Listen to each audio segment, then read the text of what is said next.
Proverbs 29 in Tagalog. Ang madalas na masaway na nagpapatigas ng kanyang leeg, biglang mababali at walang kagamutan. Pagka ang matuwid ay dumadami, ang bayan ay nagagalak. Ngunit pagka ang masama ay nagpupuno, ang bayan ay nagbubuntong hininga. Ang umiibig ng karunungan ay nagpapagalak sa kanyang ama, ngunit ang nakikisama sa mga patutot ay sumisira ng kanyang tinatangkilik. Ang hari ay nagtatatag ng lupain sa pamamagitan ng kahatulan, ngunit ang humihingi ng suhol ay gumigiba. Ang tao na kunwang pumupuri sa kanyang kapwa naglalagay ng bitag sa kanyang mga hakbang. Sa pagsalangsang ng masamang tao ay may silo, ngunit ang matuwid ay umaawit at nangangalak. Ang matuwid ay kumukuhang alam sa bagay ng duka. Ang masama ay walang unawang makaalam.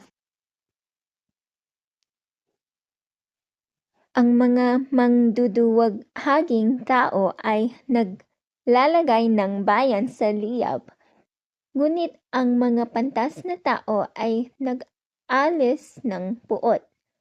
Kung ang pantas ay magkaroon ng pagkikipagtalo sa isang mangmang, magalit man o tumawa, ang mangmang ay hindi magkakaroon ng kapahingahan. Ang magbububo ng dugo ay nagtatanim sa sakdal. At tungkol sa matuwid, hinahanap nila ang kanyang buhay. Inihihinga ng mangmang ang buong galit niya. Ngunit ang pantas ay nagpipigil at tumitiwasay.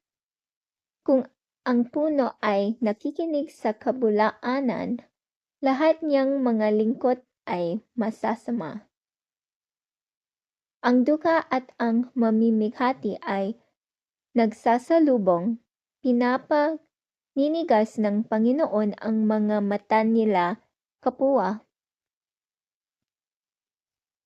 Ang hari na humahatol na tapat sa duka, ang kanyang luklukan ay matatatag magpakailanman.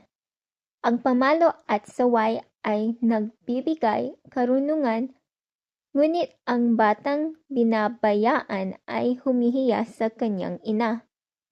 Pagka ang masama ay dumadami, pagsalangsang ay dumadami, ngunit mamasdan ng matuwid ang kanilang pagkabuwal. Sawayin mo ang iyong anak at bibigyan ka niya ng kapanghingahan. Oo, bibigyan niya ng kaluguran ang iyong kaluluwa. Kung saan walang pangitain, ang bayan ay sumasama. Ngunit siyang nag-iingat ng kautusan ay maligaya siya. Ang alipin ay hindi masasaway ng mga salita, sapagkat bagaman nalalaman niya ay hindi siya makikinig. Nakikita mo ba ang tao na nagmamadali sa kanyang mga salita?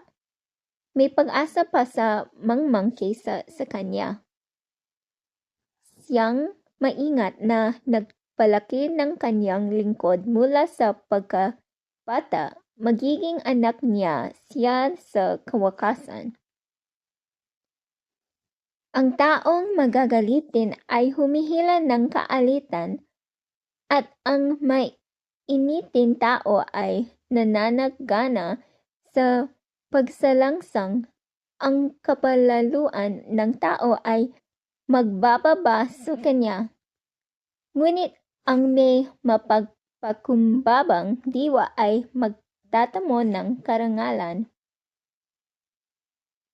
Ang nakikisama sa isang magnanakaw ay nagtatanim sa kanyang sariling kaluluwa.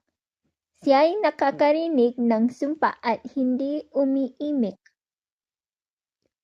Ang pagkatakot sa tao ay nagdadala ng silo, ngunit ang naglalagak ng kanyang tiwala sa Panginoon ay maliligtas. Marami ang nagsisihanap ng lingap ng pinuno, ngunit ang kahatulan ng tao ay nagmumula sa Panginoon.